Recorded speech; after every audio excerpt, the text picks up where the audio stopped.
an alien werewolf survivor, I found in the rubble became my partner. The old firefighter cleared the final beam, his muscles screaming.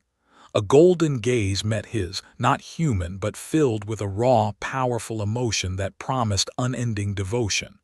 He had saved her life, and in that moment she decided his belonged to her.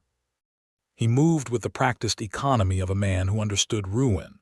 Thorn, a retired firefighter, navigated Ethelberg's fractured landscape, each careful step avoiding twisted rebar and shattered plasteel.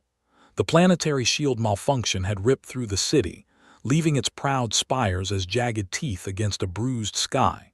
His breath plumed in the cold air, a rhythm against the silent devastation.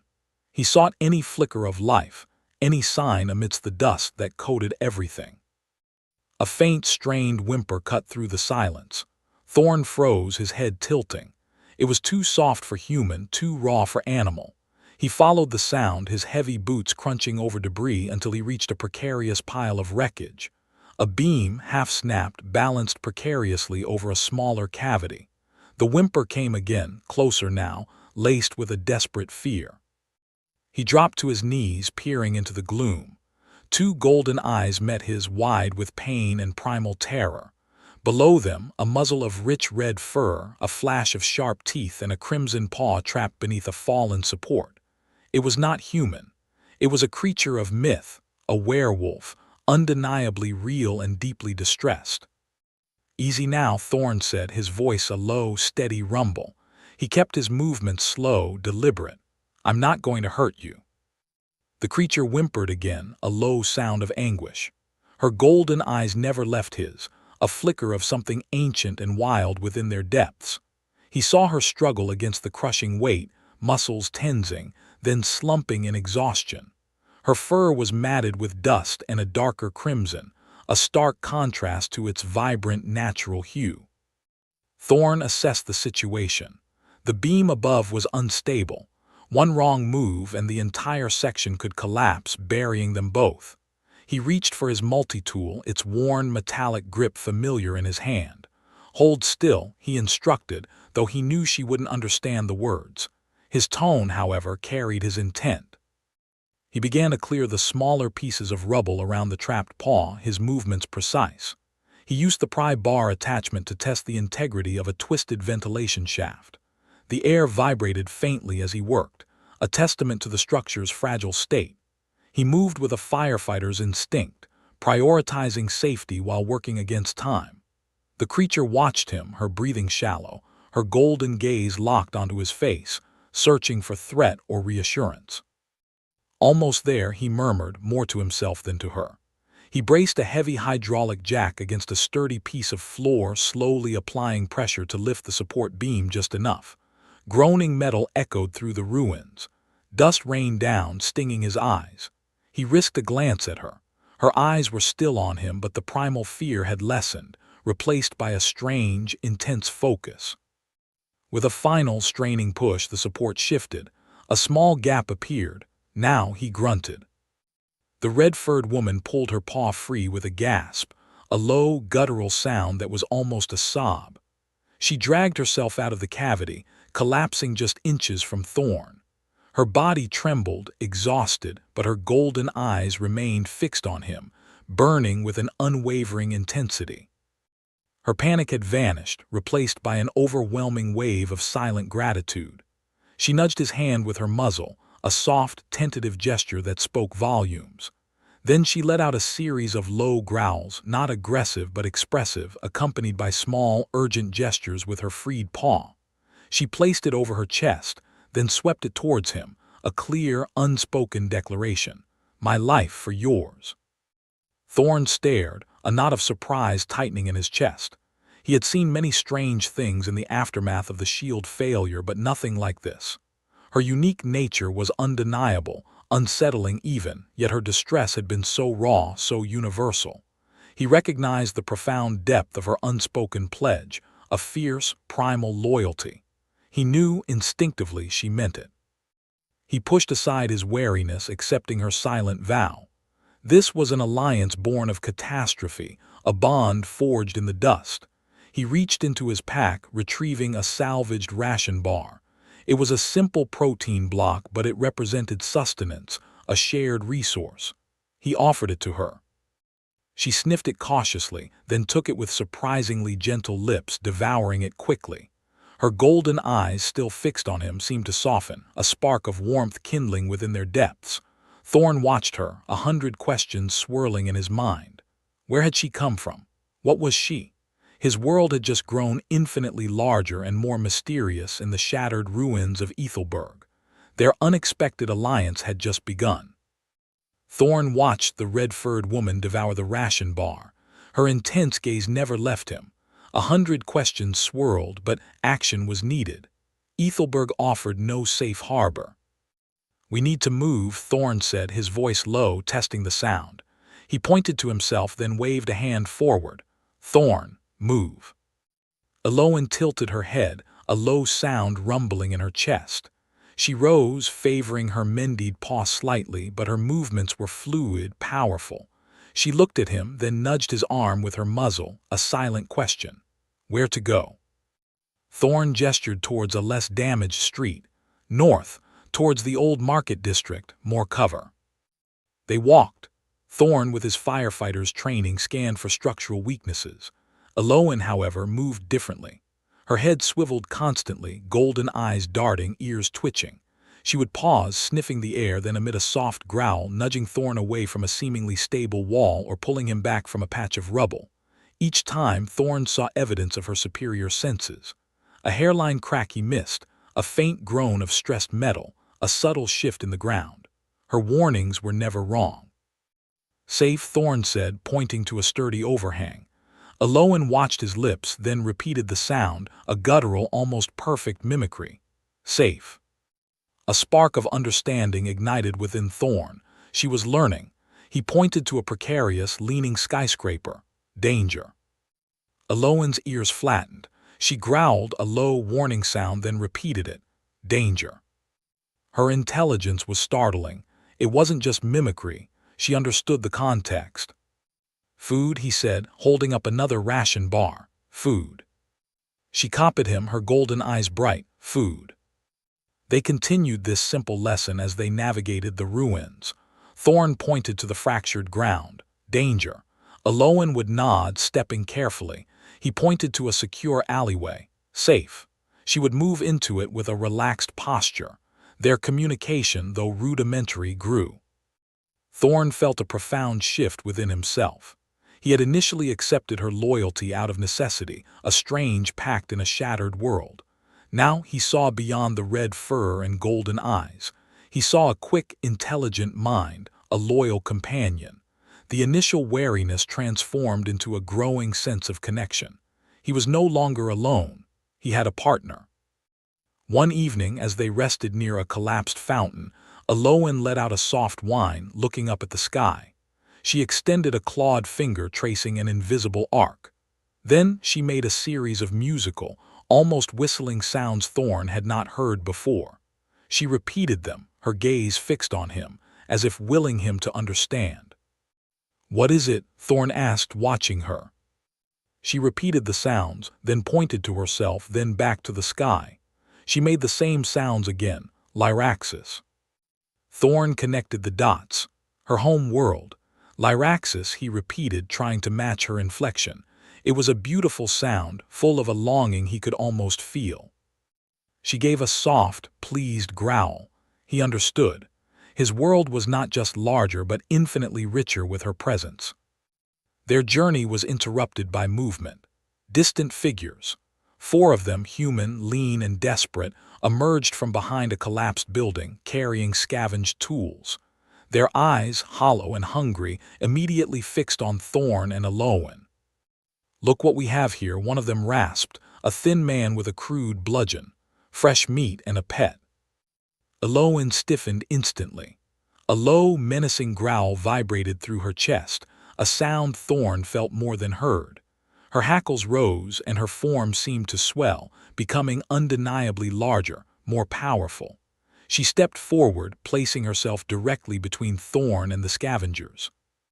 Her golden eyes, previously warm, now burned with an ancient primal warning. She bared her teeth slightly, a silent promise of swift, overwhelming force. The bludgeon-wielding man hesitated. His companions, too, faltered, their eyes widening at the sight of her. They had expected an easy target. They found a guardian. Thorn remained still, trusting Aloan completely. He saw the shift in the scavengers' posture. Their bravado evaporated, replaced by genuine fear. Aloan wasn't attacking. She was simply being. Her presence was enough. The thin man swallowed hard. He exchanged a nervous glance with his group. The silent standoff stretched, thick with tension. Then he slowly lowered his bludgeon. "Not worth it," he muttered, turning to his companions. "Let's go, find something easier." They retreated, melting back into the shadows of the ruins. Aloan watched them go, her posture slowly relaxing only when they were completely out of sight. She turned back to Thorn, her golden eyes softening, a low, questioning whine escaping her. She nudged his hand with her muzzle, as if asking if he was all right.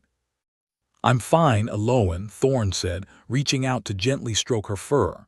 The texture was surprisingly soft beneath his touch. "You kept me safe." She leaned into his hand, a deep purr rumbling in her chest. The warmth of her acceptance filled him. He realized then that his responsibility for her was matched by her fierce dedication to him. They were two survivors from different worlds, forging an unbreakable bond in a broken one. They were a chosen family. The desolate city still held countless dangers, but with Aloan by his side, Thorn knew he wouldn't face them alone. Their journey continued, an alliance deepening with every shared step. Thorn and Aloan pressed north, the skeletal remains of buildings casting long, sharp shadows across their path. The old market district was a maze of collapsed stalls and twisted metal, but beyond it, Thorn remembered a large community school, built with reinforced concrete. It might offer better shelter, more stability. Aloan's nose twitched constantly, her ears swiveling, picking up distant sounds Thorn couldn't perceive. She would pause, nudging his hand, her golden eyes fixed on a specific direction, guiding him around precarious debris or warning him of unseen hazards. The air grew colder as they navigated the ruins. Aloan shivered, pressing closer to Thorn. He felt the warmth radiating from her thick fur, a surprising comfort in the desolate landscape. He pointed towards a distant, less damaged structure. "School," he said, enunciating the word slowly. "Safe, maybe." She rumbled softly, understanding. As they approached the school, a flicker of movement caught Thorn's eye. A figure stood silhouetted in a broken window, then ducked back inside. Aloan let out a low growl, a rumble of caution in her chest. Thorn placed a reassuring hand on her flank. "People," he murmured. "Careful." They entered the school through a gaping hole in its side, stepping into a cavernous gymnasium. The light filtering through the broken ceiling illuminated a makeshift camp. 4 figures huddled around a small, contained fire. Their heads snapped up as Thorn and Aloan entered. A man with sharp eyes and a trimmed beard rose from the group. He moved with an economical precision that spoke of training. "Hold there," he commanded, his voice firm. "Who are you?" "Thorn," he replied, keeping his voice calm. "Survivor. And this is Aloan," he gestured to his companion. The man's gaze lingered on Aloan, his expression unreadable but intensely scrutinizing. The other survivors shifted nervously, their eyes wide with apprehension. "Elias," the man introduced himself, "former strategist. We've been here since the shield collapse." He looked Aloan up and down. "And she is not human." "She's with me," Thorn stated, his voice even. "She saved my life." Elias nodded slowly, a thoughtful, almost calculated look on his face. "A valuable asset, then. Her senses must be keen." He paused, letting his gaze sweep over Aloan again, then to Thorn, then back to his group. "But we must be cautious. The shield malfunction was unprecedented. We don't know its true cause." His words were calm, but a subtle undercurrent of suspicion permeated them, aimed directly at Aloan. The other survivors exchanged uneasy glances. Aloan bristled slightly, sensing the shift in Elias' tone, the unspoken accusation. A low growl vibrated in her throat. Thorn gently placed a hand on her neck, a silent signal for her to stay calm. "We just need shelter," Thorn said, cutting to the point. "We won't cause trouble." Elias held up a hand. "Of course, we share what we have." His eyes, however, never truly left Aloan. "But for the safety of my people, I need to understand what she is, where she came from." He took a step closer, his hand reaching into his pocket. "Viridian has no creatures like her." Aloan tensed. Her golden eyes narrowed, a silent warning. She remembered the scavengers, the primal urge to protect Thorn. But Elias didn't carry a bludgeon. He held a small, metallic device, no bigger than his palm, with a single, glowing red indicator light. "You mentioned Lyraxis," Elias said, his voice dropping slightly, "when you were teaching her words outside the market. I overheard." His gaze was fixed on Aloan. "An off-world designation. Interesting." He pressed a button on the device. A high-pitched, almost imperceptible whine filled the air. Thorn heard it, a faint, irritating sound. But Aloan gasped, a guttural sound of pain. She recoiled, pressing her hands to her ears, a visible wave of agony washing over her. Her entire body spasmed, her fur standing on end. The sound was clearly excruciating for her. "What is that?" Thorn demanded, stepping in front of Aloan, his protective instincts flaring. Elias smiled, a chilling, humorless expression. He released the button and the whine ceased.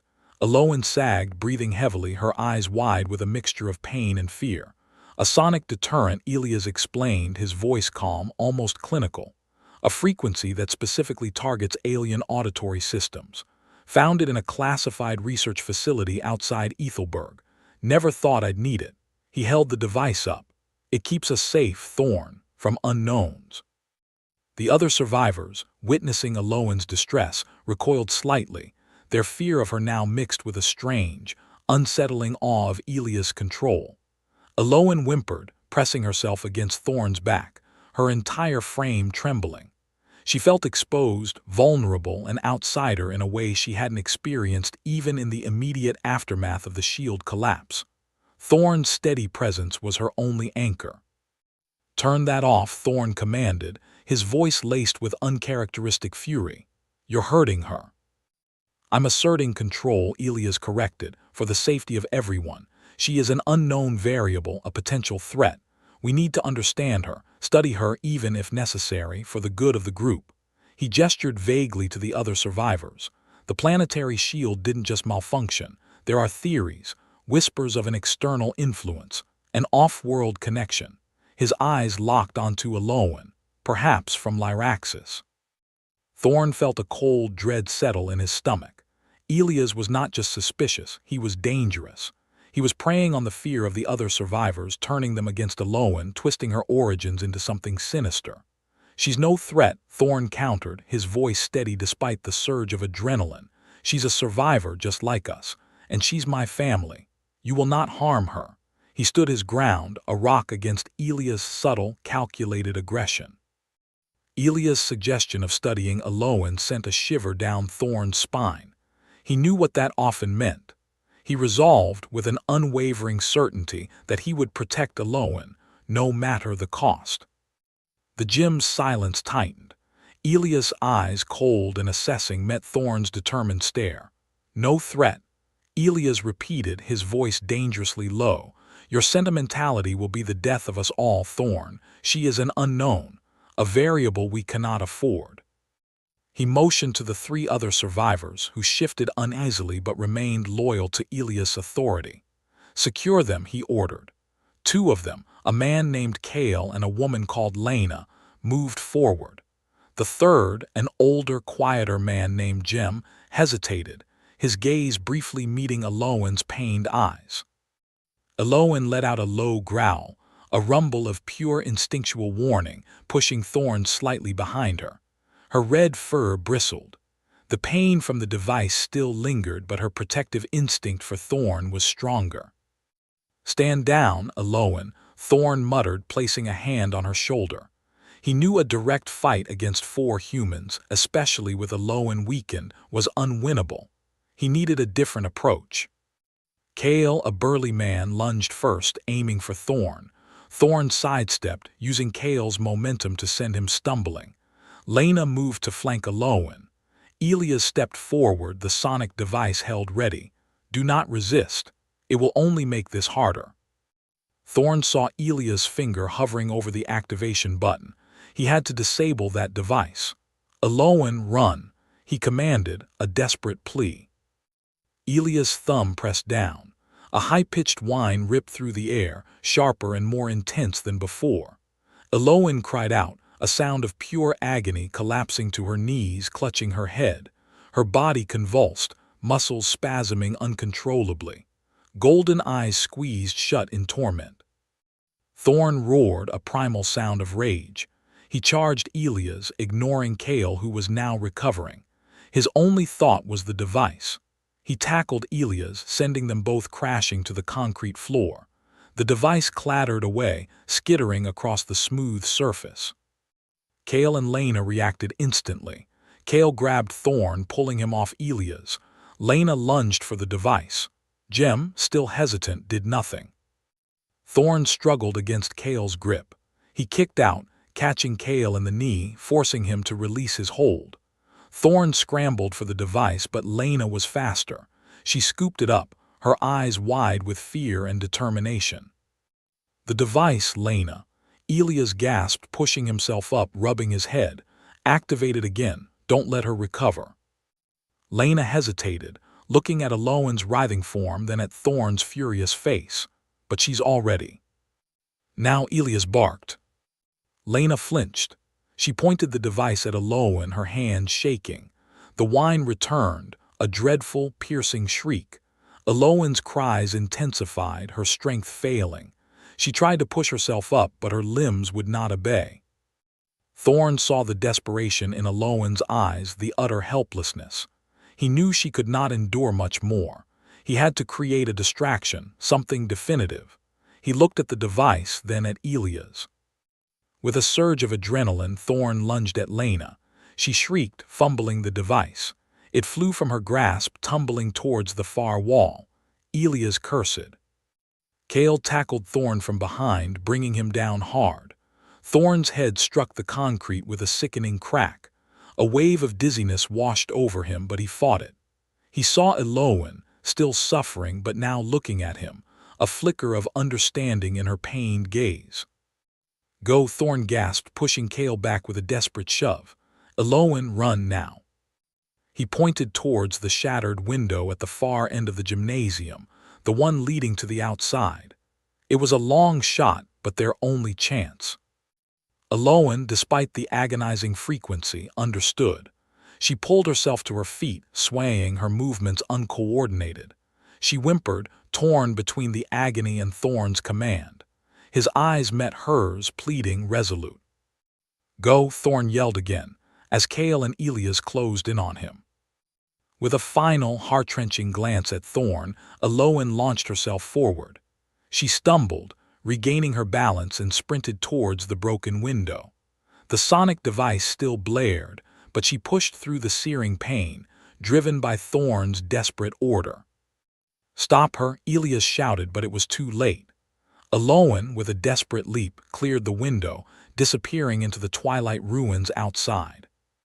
Elias turned his fury on Thorn. You fool, you let her escape. Thorn lay on the ground, Kale's knee pressing into his back, Lena recovering the device.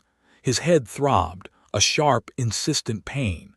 Blood trickled from a cut near his temple, but a small, grim satisfaction settled within him. Alolan was free. She's gone, Thorn managed, a defiant grin touching his lips. You won't catch her. Elias grabbed Thorn by the collar, pulling him upright. We will.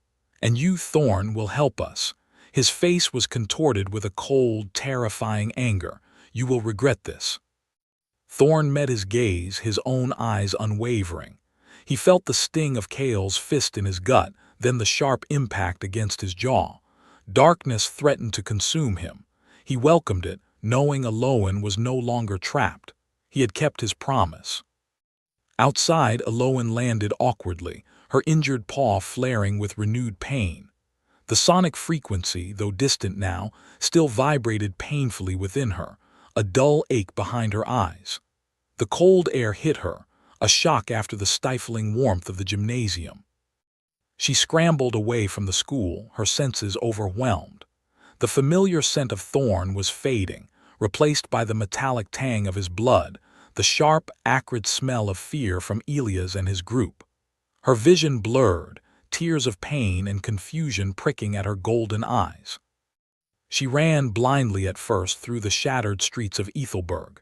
Each step was a battle against the lingering agony, against the disorientation. The world spun. Buildings loomed, skeletal and menacing. Debris crunched under her paws. Alone, the word echoed in her mind, a stark, terrifying realization. Thorn, her human, her protector, was gone, trapped, because of her. A wave of despair washed over her, heavier than any physical blow. She remembered his voice, urgent, commanding her to run. His face, etched with a desperate resolve. He had sacrificed himself for her. She stumbled, falling into a pile of rubble. The pain in her paw intensified. Her head throbbed. She curled into a ball, whimpering, the image of Thorn's defiant grin before the darkness consuming him burned into her memory. She was Lyraxian, strong, resilient, but here on this broken world she was just a target, a variable, an unknown. Elias' words, heavy with prejudice, replayed in her mind. A cold wind swept through the ruins, carrying dust and the distant, mournful creak of collapsing metal. Eloan shivered, not just from the cold but from a profound sense of loss. She closed her eyes, trying to focus, to find the deep wellspring of strength she knew lay within her. Thorn had shown her what loyalty meant, what family meant. He had chosen her, an alien, over his own kind, over his own safety. He had fought for her. Now she was alone, but she was free, free to choose. She lifted her head slightly, peering into the gloom. The pain was still there, but a new spark, a flicker of resolve, began to glow in her golden eyes. Thorn would not have sacrificed himself for her to simply give up. He had told her to run, not to hide. She pushed herself up slowly, deliberately. The ground was cold, the air was sharp, but she was moving, she was breathing, she was Eloan of Lyraxis. And Thorn, her Thorn, was still in that school. Her body still ached, a constant reminder of the sonic device, but her mind sharpened. She focused on the faint, residual scent of Thorn, now mixed with the acrid smell of fear and the metallic tang of his blood. She would follow it. She would find him. The despair had not left her, but it no longer paralyzed her. It fueled her. Thorn had saved her life. Now she would save his. Her senses guided her. The scent of Thorn's blood, faint but distinct, led her through the ravaged city outskirts. It mingled with the sharp tang of burnt metal and the lingering smell of human fear. She moved with a primal grace, her injured paw still a dull throb but her focus absolute. The despair had not vanished, but it had transformed into a relentless drive. Thorn had chosen her. She would choose him. She followed the trail for what felt like hours, the moonless sky offering little light. Gradually, the chaotic sprawl of ruins gave way to more organized, albeit still makeshift, structures. Scavenged materials formed rough barricades around a cluster of larger, relatively intact buildings. This was likely where Elias and his group had established their temporary stronghold. Eloan crouched low, observing. A few figures moved among the improvised defenses, carrying salvaged weapons. Their movements were wary, their faces grim. Human fear was a palpable thing, thick in the air. She needed to be invisible, a ghost in the shadows. Her enhanced Lyraxian senses scanned the perimeter, identifying weak points, patrol routes, the faint electrical hum of salvaged generators. Thorn's scent was stronger here, drawing her towards a building that looked like a repurposed administrative block, its windows mostly intact. She circled wide, keeping to the deepest shadows, her red fur blending almost perfectly with the rust-colored debris. She found a less guarded section, a collapsed wall partially obscured by overgrown vines, offering a precarious entry point. With careful precision, Aloan scaled the crumbling wall, her claws finding purchase in the cracked concrete. She moved silently, a whisper of motion in the night. Inside, the air was stale, echoing with the distant sounds of human voices. She navigated a maze of dark corridors, her golden eyes piercing the gloom, every sense alert to the slightest change. She overheard snippets of conversation, human words she now understood: supplies, patrols, the alien. Elia's name was mentioned with a mix of respect and apprehension. He was clearly in charge here. Her internal thought focused on Thorn. Where was he? Was he hurt? The questions gnawed at her, fueling her urgency. Following the strongest concentration of Thorn's scent, she found herself outside a reinforced metal door. A single guard stood post, leaning against the wall, his head bowed. Aloan pressed herself against the cold metal, listening. She could hear Thorn's shallow breathing from within, a weak but steady rhythm that brought a surge of relief, quickly followed by a fresh wave of anger at his captors. The door was locked, a heavy electronic mechanism, too loud to force. She needed a way in, a quieter way. She scanned the area, her gaze falling on a ventilation shaft high above the door. It was small, but perhaps if she could dislodge the grating. Just then the guard stirred, adjusting his grip on his weapon. Aloan froze, merging with the deepest shadows, her breathing almost imperceptible. The guard looked around, then shrugged, resuming his slumped posture. Aloan waited, patient, until he seemed to settle back into his weary watch. She needed to get past him without alerting anyone. Direct confrontation was not her goal. Not yet. She needed Thorn. She needed to understand what Elias wanted. Her eyes darted to a small, discarded toolbox near the guard's feet. A set of basic implements, possibly useful. She moved, a silent blur, snatching a thin, metallic rod from the box before retreating into the shadows again. The guard remained oblivious. Aloan returned to the ventilation shaft. It was a risky move, but Thorn was inside. She carefully inserted the rod into the grating, leveraging it with all her strength. The metal groaned softly, the screws protesting. She exerted more pressure, wincing as the effort sent a jolt of pain through her still healing paw, but she pushed through it. Thorn had endured worse for her. With a final, strained creak, the grating popped free, falling silently onto a soft pile of dust below. Aloan quickly secured the rod and pulled herself up, her strong Lyraxian muscles propelling her into the narrow shaft. It was dark, dusty, and smelled of stale air and human desperation. She crawled forward, the confined space pressing in on her, but the thought of Thorn spurred her on. The shaft led downward, eventually opening into a small, dimly lit room. She could hear hushed voices through the vent, Thorn's among them. "You're making a mistake," Elia's, Thorn's voice, hoarse but defiant, carried clearly. "Aloan is not your enemy." A cold, analytical voice, Elia's, responded. "Perhaps not Thorn, but she is an unknown. And in this broken world, unknowns are liabilities, especially one with her capabilities." Aloan clenched her teeth, fury coiling in her gut. She could not see them, but the sound of Thorn's pain in his voice was clear. She needed to act. She needed to be smart. She saw a small, unsecured panel on the side of the shaft, directly above where the voices seemed to originate. She carefully nudged it open, peering down.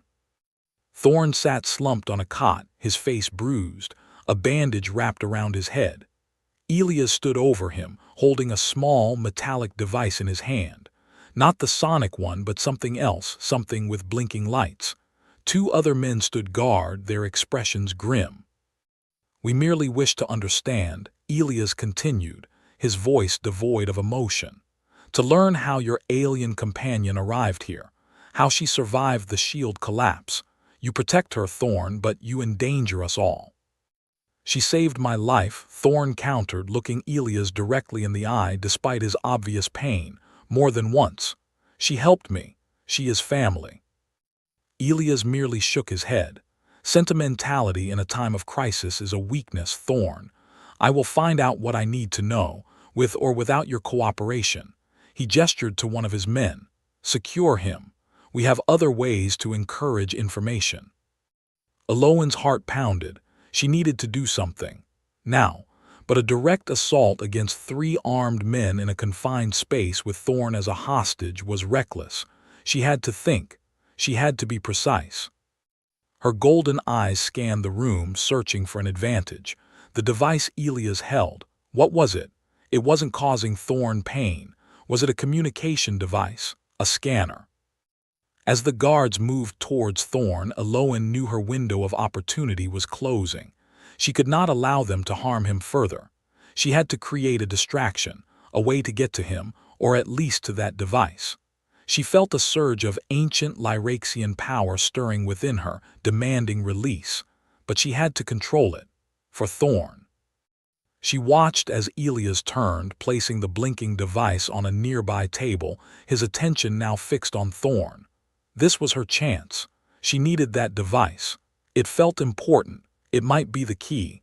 She would not let him be harmed further. She would find a way. The moment Elias turned, Aloan acted.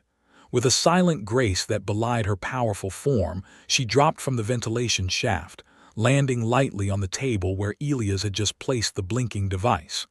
The impact was soft, barely a thud, but it was enough. The device clattered, skittering across the surface. Elias spun, his eyes widening in disbelief. The 2 guards reacted slower, their rifles clattering as they raised them. Aloan, however, was already in motion. She snatched the small metallic object, tucking it securely into a pouch on her side. "What in the void?" Elias exclaimed, his voice losing its controlled calm. One guard barked, "Get her," and lunged. Aloan met him with practiced efficiency. She didn't fight with raw aggression but with precise defensive blocks. A swift movement of her arm deflected his rifle, sending it spinning across the room. A second, controlled shove sent him stumbling backward, crashing into the other guard. They tangled, momentarily incapacitated. Thorn watched, his heart surging with a mix of fear and profound admiration. Her movements were a blur of red fur and focused intent. She wasn't just surviving, she was orchestrating. "Aloan," Thorn called, trying to stand, his bruised body protesting. "Run." She glanced at him, a flicker of warmth in her golden eyes, then turned back to Elias. Elias, recovering from his surprise, had pulled a stun pistol from his belt. He aimed it, his hand trembling slightly. "You're a wild animal," Elias snarled, "a dangerous variable. You will be contained." Aloan did not speak, but her posture communicated defiance. She stood between Elias and Thorn, a living shield. Her gaze was fixed on the stun pistol, assessing the threat. "She is not a variable," Thorn interjected, finding his voice despite the pain. "She is my partner. She saved me from the ruins, Elias. She is loyal." "Loyalty to an alien is treason to humanity," Elias shouted, his finger tightening on the trigger. Aloan let out a low, rumbling sound, a warning that vibrated through the room. It wasn't a growl of anger, but a deep, resonant challenge. She took a step forward, then another, her presence filling the confined space. Elias faltered, his resolve wavering under her intense, unwavering stare. The power radiating from her was palpable, not of brute force, but of an ancient, intelligent will. The 2 guards, having untangled themselves, now hesitated. They had seen Aloan's speed, her controlled strength. They looked to Elias, then at each other, doubt clouding their faces. "The device," Elias stammered, his eyes darting to Aloan's side. "Give it back." Aloan shook her head, a clear, decisive movement. Her hand went to the pouch, confirming its presence. "What is that thing, Elias?" Thorn asked, pushing himself up to a sitting position. "What were you going to do with it?" Elias glared at Thorn, then back at Aloan. "It's a communication scrambler.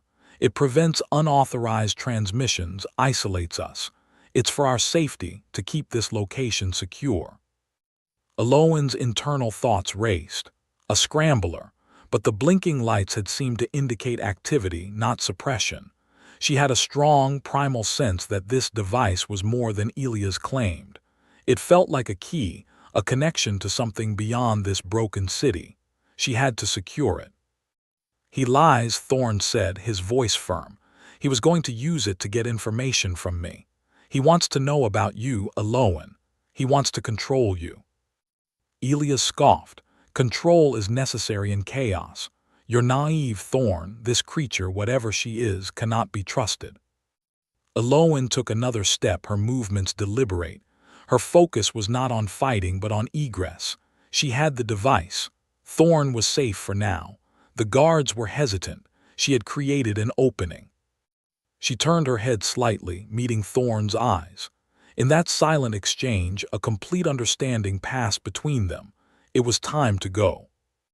With a powerful leap, Aloan sprang towards the shattered window, not stopping to break it further but flowing through the jagged opening with impossible grace. She didn't look back, trusting Thorn to follow. Thorn, seeing her clear escape path, knew this was his moment. He pushed himself off the cot, ignoring the pain. Elia's, she's not the enemy, he declared. Then, with a burst of adrenaline, he sprinted towards the window Aloan had just vanished through. Elias screamed in frustration, firing his stun pistol. The bolt missed Thorn by inches, scorching the wall beside him. The guards, still disoriented, were too slow to react. Thorn threw himself through the window, landing hard on the debris-strewn ground outside. Aloan was already there, waiting, her golden eyes scanning the perimeter. She offered him a steadying hand, helping him rise. The air was cold, the ruins silent except for their hurried breathing. "You took it," Thorn said, looking at the pouch on her side. "The device." Aloan nodded, a slight tilt of her head. She knew it was important, felt it in her core. "What now?" Thorn asked, looking back at the fortified building, knowing Elias would not give up. Aloan nudged him forward, a gentle but firm push. She knew the way. Her senses extended, mapping the broken city, seeking a safe path, a new hiding place. She had saved Thorn. They were together again. The device was an unknown, a new piece in a complicated puzzle, but for now they had each other. Thorn felt a wave of relief wash over him, a deep, abiding warmth. Their bond, forged in the crucible of disaster, had just deepened irrevocably.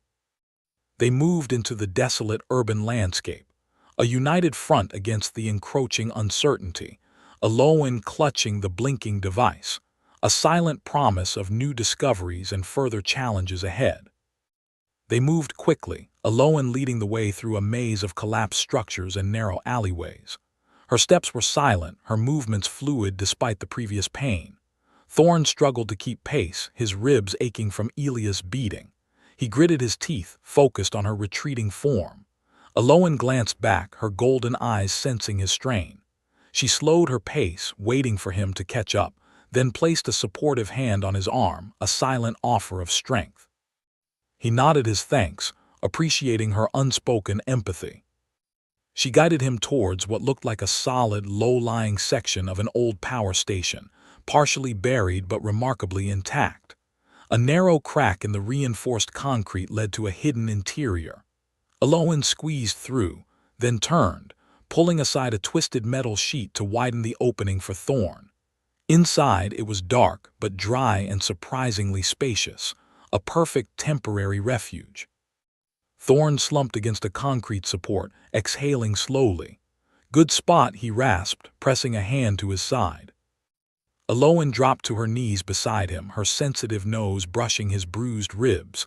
A low growl rumbled in her chest. She nudged his hand away, then gently licked the tender skin. It was a comforting gesture, a primal reassurance. Thorn winced but allowed it, feeling the warmth of her tongue. "I'm all right," he managed, though the lie was evident. He looked at the device Aloan held. It pulsed with a soft, persistent light. "Let's see that thing." She offered it to him. It was a sleek, metallic rectangle, surprisingly heavy for its size. The blinking light seemed to emanate from a small, clear panel. There were no visible buttons or switches. Elias said it was a scrambler, Thorn mused, turning it over in his hands. "He used it to mess with communications, I think." Aloan tilted her head, watching his fingers trace the smooth surface. She leaned closer, sniffing the device, then let out a soft whine. "What is it?" Thorn asked, looking at her. "Something about it bothers you." She shook her head, then pointed to the blinking light, then to her own chest, a gesture indicating a deep, resonant feeling. It wasn't just a communication jammer. It felt like something more. Thorn pondered her reaction. Like a beacon, he wondered aloud, something that sends a signal. He ran his thumb over the light panel. He was trying to get information from me. About you. Maybe this thing can receive, too. He considered the possibility, a new line of thought forming. If it can scramble, it implies a network, a signal to disrupt. He remembered Elia's cryptic words about off-world connections. Could Elias have been trying to contact someone or something with this device, or prevent someone from being contacted? A distant sound, faint but distinct, reached Aloan's ears. Her head snapped up, golden eyes narrowing. She moved to the crack in the wall, peering out into the twilight. A low, urgent growl escaped her. "What is it?" Thorn pushed himself up, wincing. "Elias," she growled, the name a harsh sound, searching. Thorn felt a jolt of adrenaline. He knew Elias would not abandon his pursuit. He was meticulous, driven. "He'll have patrols out. We need to stay hidden." He turned his attention back to the device. If it could be a beacon or a receiver, it might be their only link to understanding the larger mystery of the shield malfunction. He pressed his palm against the smooth metal, feeling a faint warmth. If it's a communication device, there has to be a way to activate it properly, Thorn muttered, more to himself than Aloan. Elias wasn't just holding it. He was doing something with it. He recalled Elias placing it on the table right before Aloan snatched it. He remembered a subtle shift in Elias' posture, a focused intent. Aloan returned to his side, her gaze fixed on the device. She nudged his hand with her nose, then gently placed her paw on his, covering the device. A strange energy pulsed through her touch, a connection to the object itself. Thorn felt a faint vibration, not just from the device but through Aloan's paw. Her fur bristled slightly. "You feel something, don't you?" She nodded, a deep, knowing look in her eyes. She placed her other paw on the device, covering it completely, her head bowed as if listening. The blinking light intensified for a moment, then pulsed rhythmically. Thorn watched, captivated. This was beyond anything he understood. Aloan wasn't just holding it, she was interacting with it on a level he could fathom. Her connection to the device seemed almost organic.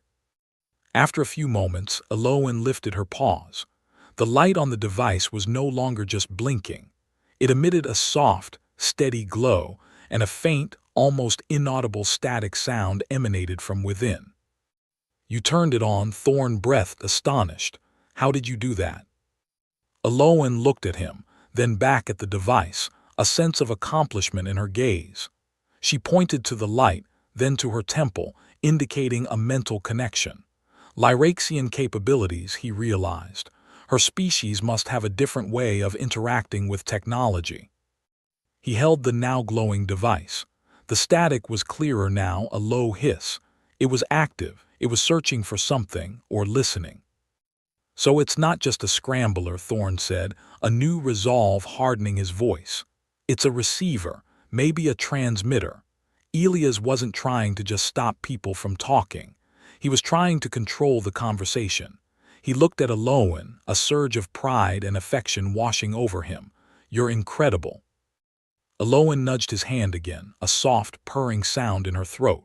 Her golden eyes met his, filled with a warmth that eased the tension in his battered body. They had a tool, a clue, and a new understanding. Elias was a threat, but now they had a way to fight back, or at least to understand what they were truly fighting against. The ruins outside seemed less daunting with this new piece of the puzzle. They had each other, and now, a path forward, however uncertain.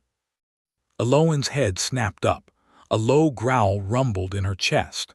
The subtle vibrations she had felt earlier intensified, no longer distant. Elias was closer than Thorn anticipated. "He's here," Thorn said, recognizing the shift in her demeanor. He gripped the glowing device. "Can you tell how close?" She moved to the entrance of their refuge, a dark opening in the power station wall that led to a narrow, forgotten maintenance tunnel. She sniffed the air, her golden eyes scanning the desolate landscape visible through the gaps in the rusted metal. "Soon," she rumbled, a word Thorn now understood. Her fur bristled, a faint static charge evident around her. "We need to know what he's looking for," Thorn stated, his gaze fixed on the device. "If it's a receiver, maybe we can hear something. What do you think?" Aloan returned to him, nudging the device with her snout. She placed a paw over it, her ears twitching. The faint static from the device seemed to pulse in sync with her concentration. Her brow furrowed, a sign of deep focus Thorn had come to recognize. He watched, fascinated by her unique interaction with the alien tech. She wasn't merely listening with her ears, she was sensing. After a tense silence, Aloan lifted her paw. She made a series of chuffing sounds, then pointed to the device, then to her head. "Sound," she vocalized, then gestured with her paw, indicating a broken, fragmented stream. "You're getting something," Thorn realized, his heart quickening. "Can you filter it? Focus on specific frequencies." She closed her eyes, placing both paws on the device again. The soft glow brightened. This time, a faint, almost subliminal buzz emanated from it beneath the static. Thorn leaned closer, straining to hear. It was a jumble of low-frequency whispers, almost like a ghost in the machine.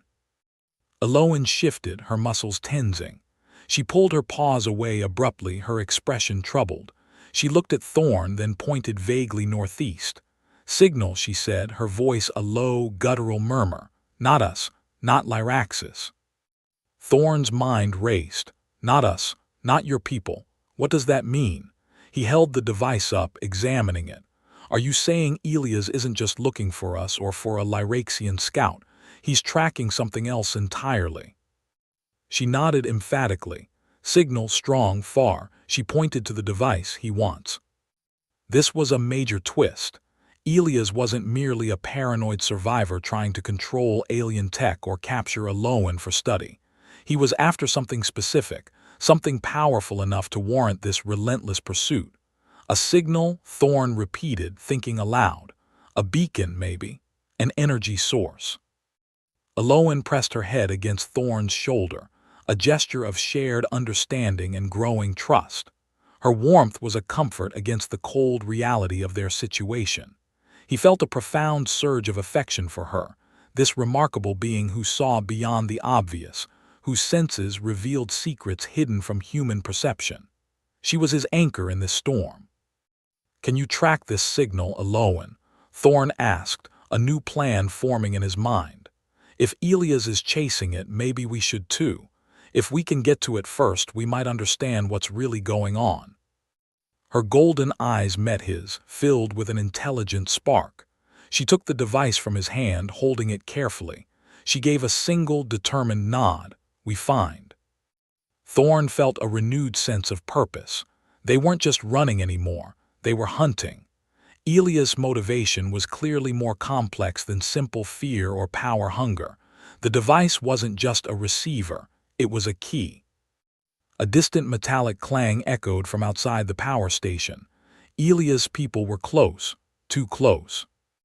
"They're coming," Thorn said, his voice low. "We need to go, now." Aloan already moved with silent grace towards the maintenance tunnel. She paused, looking back at Thorn, a silent question in her eyes. He understood. She was asking if he was ready to follow her into the unknown, to chase a signal that might lead them into even greater danger. Thorn met her gaze, a small, confident smile on his face. Lead the way, Aloan. He trusted her implicitly more than anyone he had ever known. His hand reached out, gently brushing her fur. The connection between them was a tangible force, stronger than any fear. They would face whatever lay ahead together. The device glowed steadily in her paw, a guiding light in the encroaching darkness. They had a destination now, however perilous, and with Aloan's unique gifts, they might just uncover the truth before Elias did. Aloan led Thorn deeper into the maintenance tunnel, her movements fluid and silent. The air grew colder, thick with the scent of damp earth and disused machinery. The alien device pulsed steadily in her paw, its light a soft, golden guide in the gloom. "Which way, Aloan?" Thorn's voice was a low murmur, conscious of the echoes. She paused, tilting her head.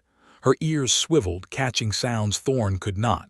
She pointed forward with her snout, then nudged him, urging him onward. The tunnel branched. Aloan held the device higher. Its glow intensified slightly towards the left passage. She gave a firm, confident nod. Thorn followed, his hand occasionally brushing the cold metal walls. He relied entirely on Aloan's senses, a humbling yet reassuring surrender. Her perception was a world beyond his own. He watched her profile, the way her golden eyes scanned the shadows, the subtle shifts in her posture. She was a living compass, attuned to frequencies and energies that remained invisible to him. "The signal, is it getting stronger?" Thorn asked. Aloan made a soft, rumbling sound, a sound of affirmation. She gestured with her free paw towards the device, then tapped her own temple. "Lyraxis," she whispered, her voice surprisingly clear in the enclosed space. "Call." Thorn frowned, a Lyraxian call, like a distress beacon. She nodded, then shook her head, a complex motion. She pointed to the device again, then traced an intricate pattern in the air with her claw. More she conveyed. Message. A message, not just a simple ping, but information. This changed everything. Elias wasn't just chasing an energy signature, he was trying to intercept a communication. The implications were staggering. Were Aloan's people trying to contact her, or was it something else entirely? The tunnel narrowed, forcing them to move in single file. Aloan led, her enhanced night vision easily navigating the uneven ground. Thorn stumbled once, catching himself on a rusted pipe. He felt a moment of frustration at his own human limitations, but it quickly faded, replaced by gratitude for Aloan's unwavering capability.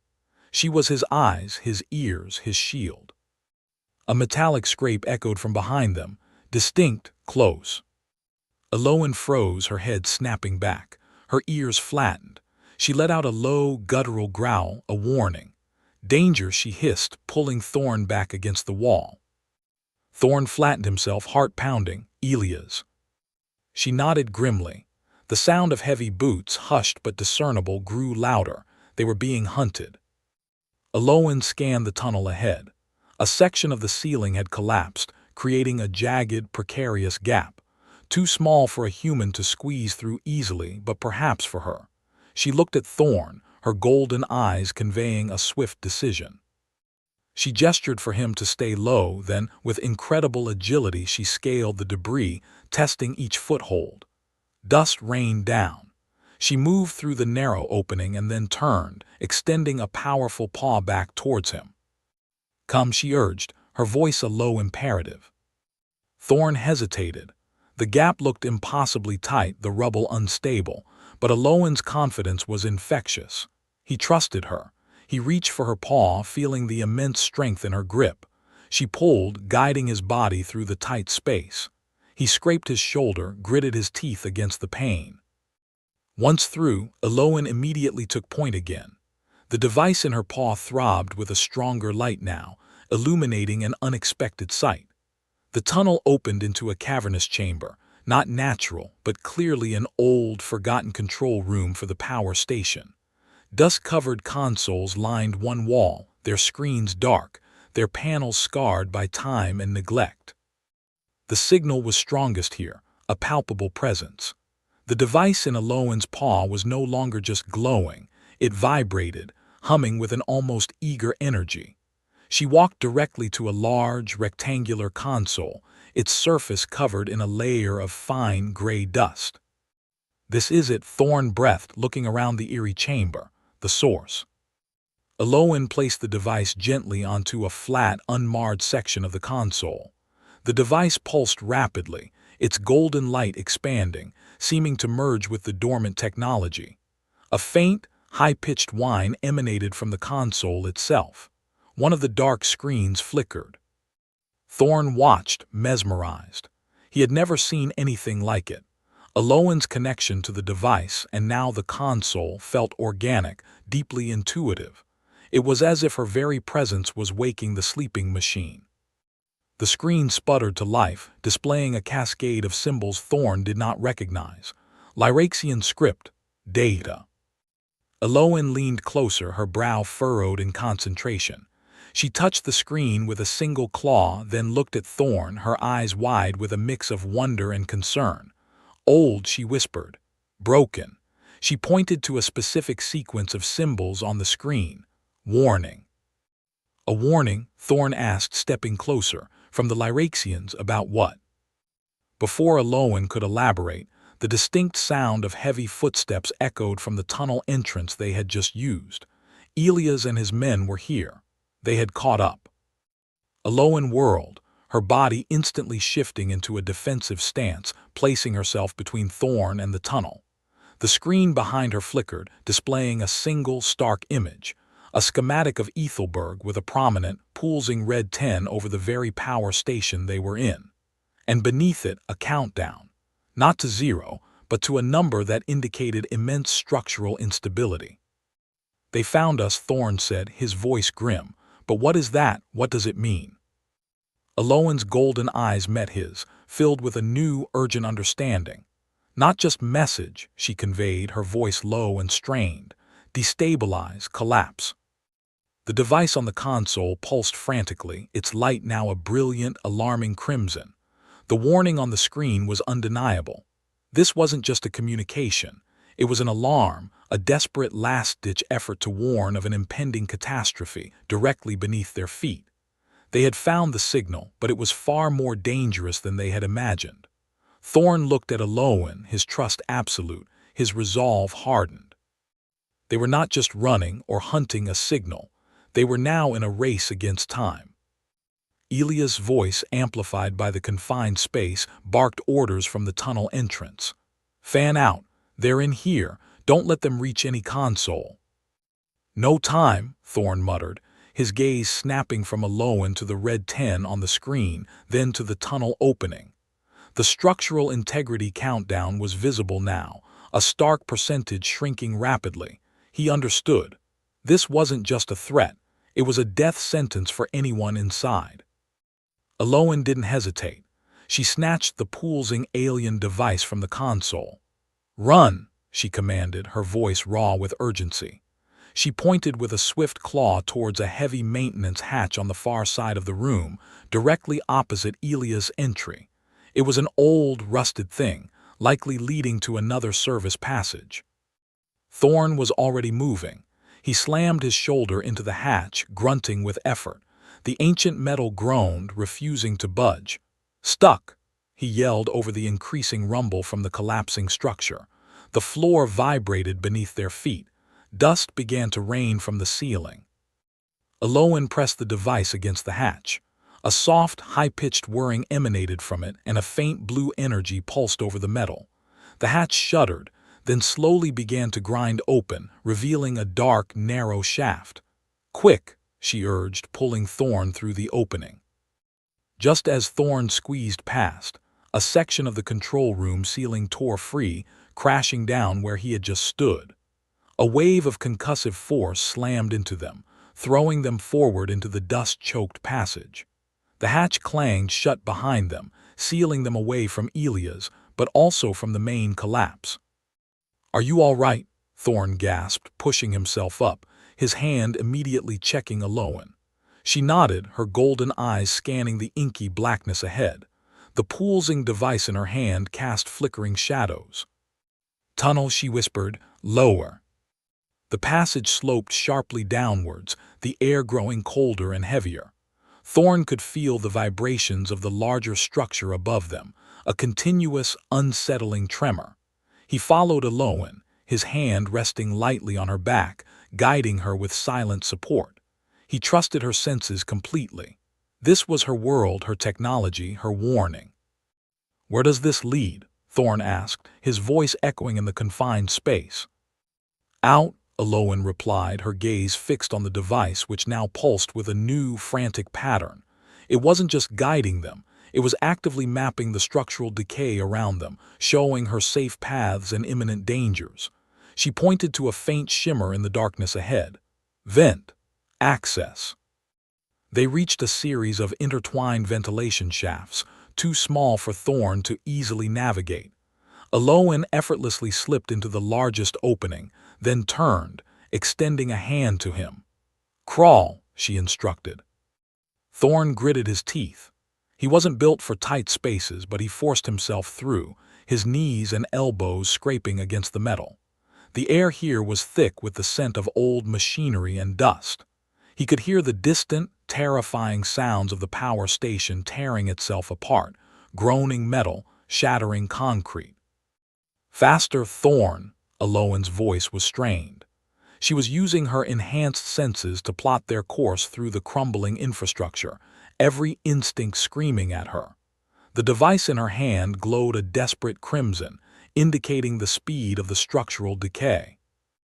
They crawled for what felt like an eternity, the vibrations growing stronger, the sounds of destruction closer. Thorn felt a pang of fear, not for himself, but for Aloan. She was pushing herself to the limit, interpreting complex data while navigating a physical labyrinth under extreme pressure. Suddenly, the shaft ended abruptly, opening into a small, dark chamber. Aloan dropped lightly to the floor, Thorn following clumsily behind. The chamber had a single, heavy steel door, clearly an emergency exit. "This is it," Thorn said, already reaching for the door's massive locking mechanism. He wrestled with the rusted handle, throwing his weight against it. It slowly gave way, the ancient gears grinding loudly. As the door opened a crack, a deafening roar erupted from behind them. The ground shook violently, throwing them both off balance. The power station was collapsing. The entire structure was giving way. Thorn threw the door open, revealing a glimpse of the outside world, a desolate gray dawn breaking over the ruined city. He pulled Aloan through, shielding her body with his own as debris began to rain down around them.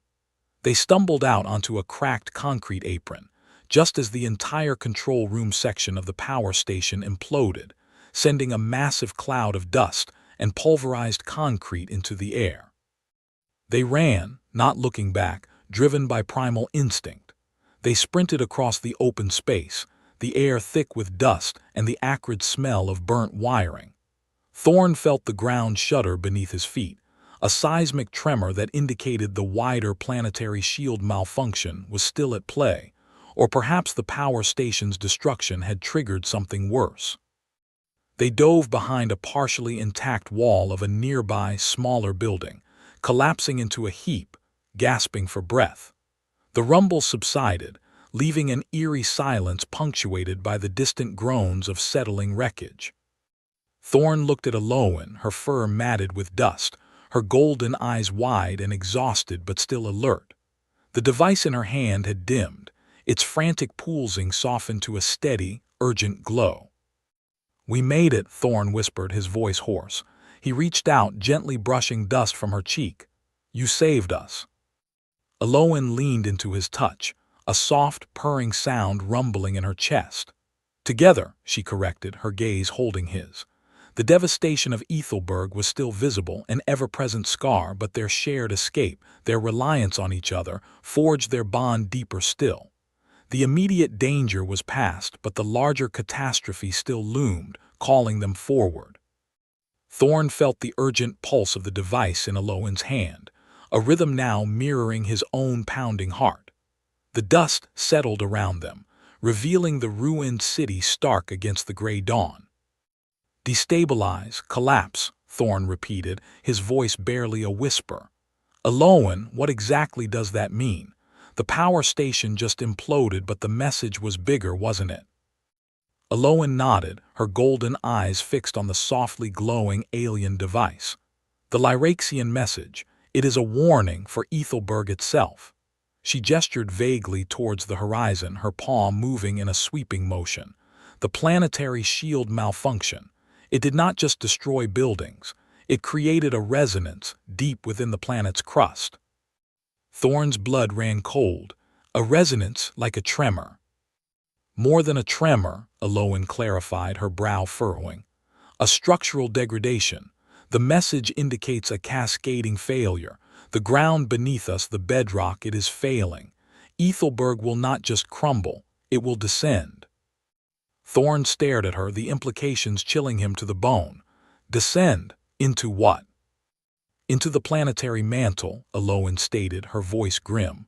Slowly at first, then rapidly.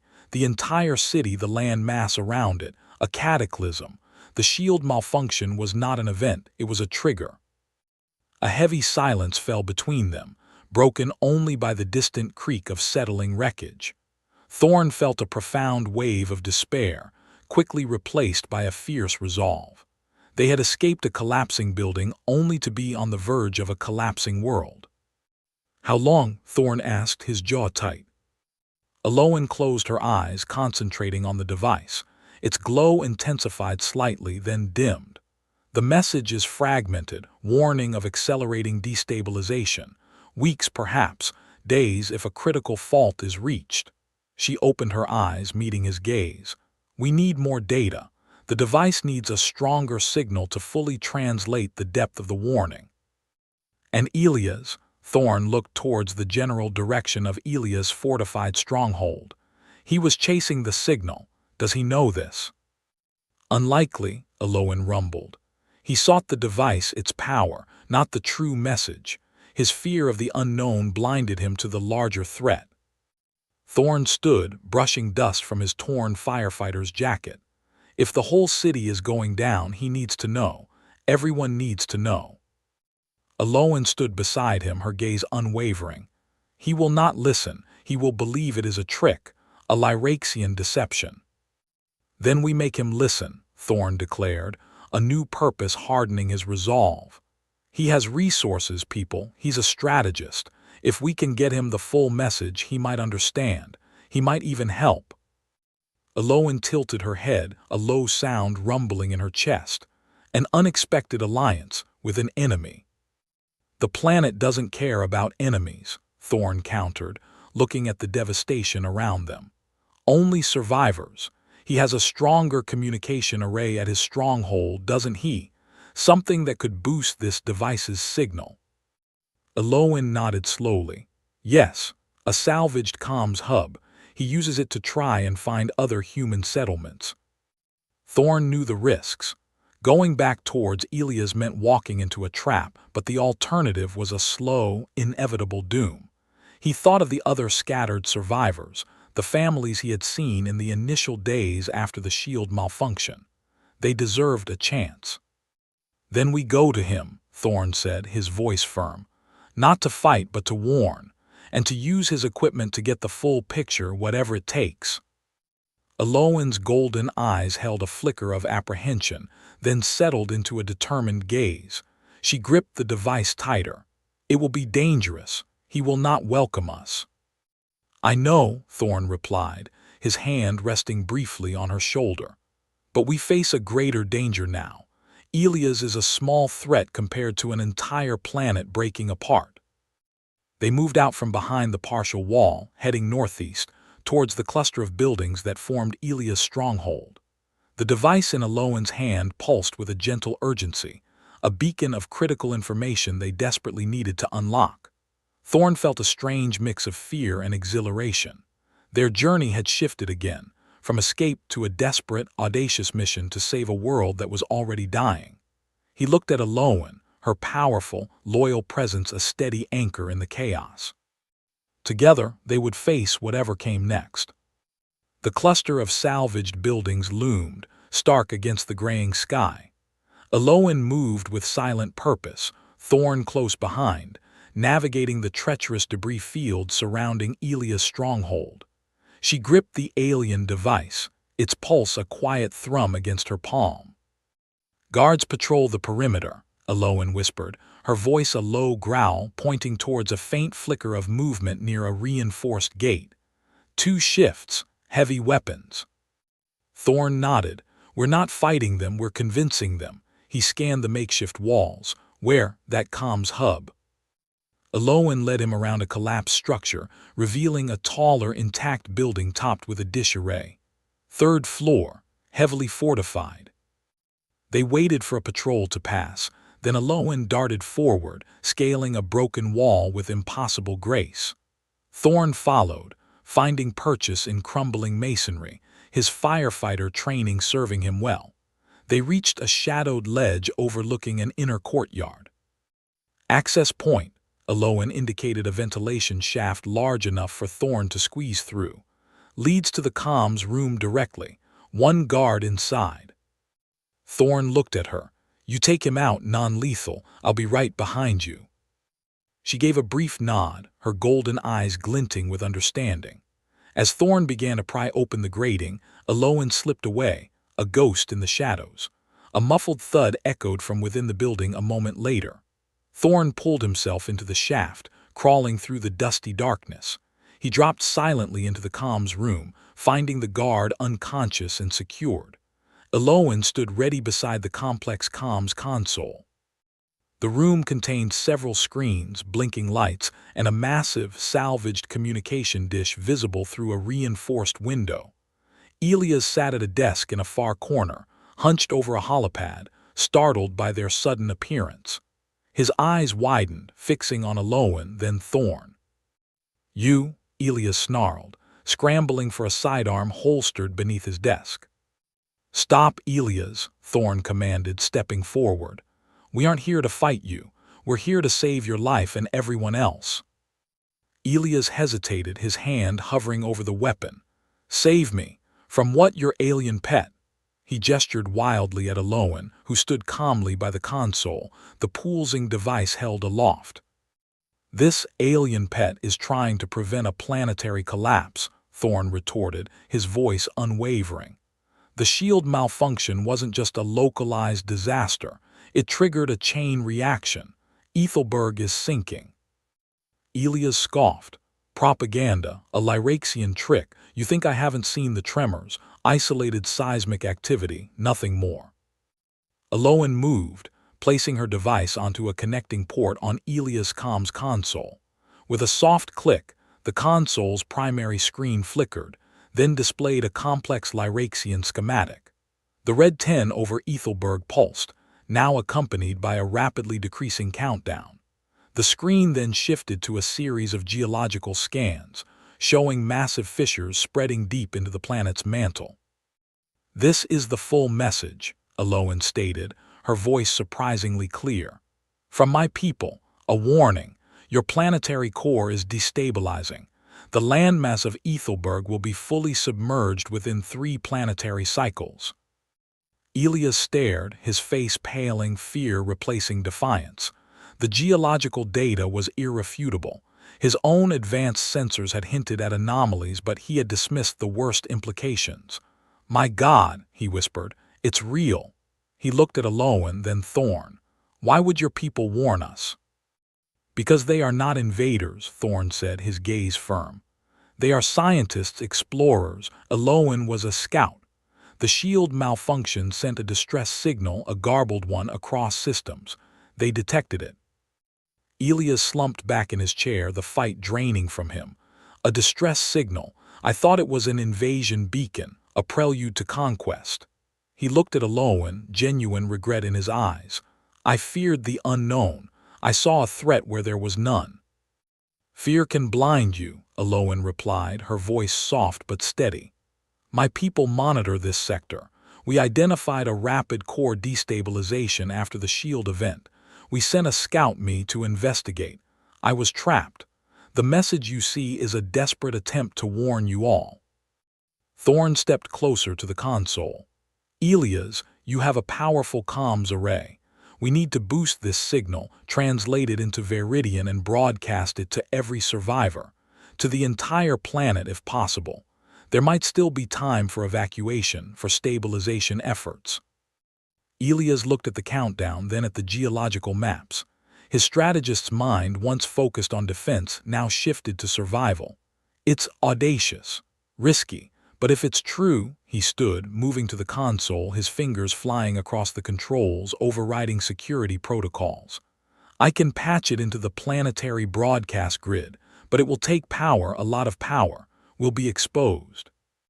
We're exposed already, Elias, Thorn countered. The planet is collapsing. What have we got to lose? Eloan placed her hand on the device, channeling her Lyraxian energy. The console hummed, lights flashing as the signal amplified, pulsing outward.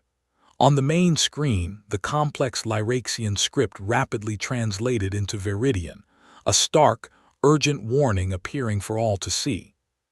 A new signal registered on the console, faint at first, then rapidly strengthening. It wasn't from Ethelberg. Incoming, Elias breathed, his eyes wide. Multiple signatures, not human. Eloan smiled, a rare, gentle expression. My people, they heard the full signal. On the main screen, 3 sleek silver ships appeared, descending through the atmosphere. They were not warships, but elegant transports, bearing the distinctive Lyraxian insignia.